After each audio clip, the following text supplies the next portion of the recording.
রেগে গেলে একজন মানুষ কেমন আচরণ করে সেটি খেয়াল করুন। একজন মানুষের সাথে আপনার সম্পর্ক ভালো থাকলেই যে আপনি তাকে পুরোপুরি চিনে ফেলেছেন এমনটা কিন্তু কখনোই না। যে পর্যন্ত আপনি তার রাগ দেখতে পাচ্ছেন না, আপনি তাকে পুরোপুরি চেনেন না।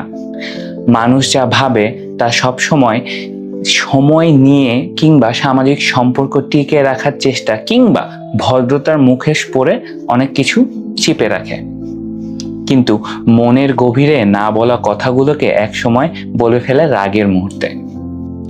সাইকোলজি বলতে গেলে রাগ হলো এমন এক মুহূর্ত বা আবেগ যা না বলা কথাগুলোকে মুখে নিয়ে আসে, কারণ রাগের সময় মানুষের চিন্তার যে ফিল্টারটি সেটি কাজ করে না।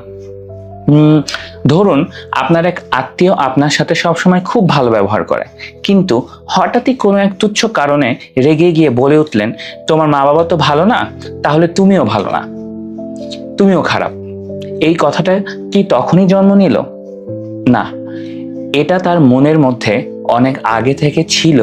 রাগ শুধু সেটি প্রকাশ করতে সাহায্য করেছে। আবার ধরুন একজন প্রেমিক তার প্রেমিকাকে বোঝায় যে সে কতটা ভালো, কতটা সম্মানীয়, কিন্তু একদিন রাগের মাথায় বলে ফেললো, তুই না থাকলে আমার ভালো হতো, তোর জন্যই আমার জীবনটা নষ্ট হয়েছে, তোর জন্যই সবকিছু নষ্ট হয়ে গিয়েছে। এই একটা বাক্য দিয়ে বোঝা যায় যে সে অনেক দিন ধরেই মনের মধ্যে অভিযোগ পুষে রেখেছিল। মনোবিজ্ঞানের ভাষায় রাগ কেবলই রাগের একটি মুহূর্ত বা উত্তেজনা নয়, বরং মনের ভেতরে জমে থাকা বিকট একটা প্রকাশ। তাই রাগের সময় মানুষ আসলে নতুন কিছু বলে না, বরং পুরনো চিন্তার মুখোশ খুলে ফেলে।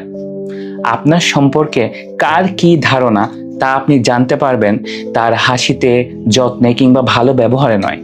বুঝতে পারবেন ঠিক তখনই যখন আপনাকে তার রাগটা দেখাবে, কারণ তখন সে মুখের ভদ্রতা ভুলে গিয়ে সঞ্চিত বাস্তবতাকে প্রকাশ করে। তাই রাগের ভাষা বুঝে বিশ্লেষণ করুন সম্পর্কটা কোন ভিত্তিতে দাঁড়িয়ে আছে। রাগ যে কেবলই সম্পর্ক নষ্ট করে তা নয়, বরং আপনাকে সত্যটাকে চিনিয়ে দেয়। ভালো থাকবেন।